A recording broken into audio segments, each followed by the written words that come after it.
you again.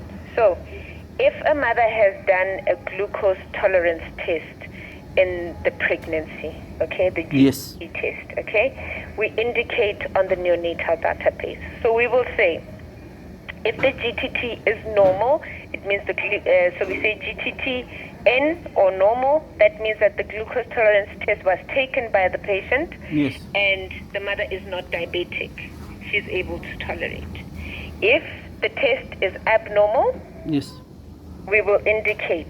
So depending on whether or not the patient is on treatment. So if it says on the form GDOD, that means the mother has gestational diabetes, but is only on diet control. Diet control, yes. Diet control. So that is GDOD. GDOD, yes. GDOD. Yes. That's what we write. Yes. If the mother is a true diabetic, meaning perhaps she was diabetic even before she became pregnant, and she is on insulin or oral treatment, we indicate. So we will say TDOI or TD on medication. That means before the gestation, the parent was diabetic and was on treatment, and she's either taking insulin or taking oral medication. If the patient is then gestational diabetes, on medication, we also indicate. So we will say GDOI, meaning she's on insulin, or we will indicate that she's oral antihyperglycemic. But we do indicate. If the patient has not taken the test at all, not taking the test at all, no GTT. No GGT.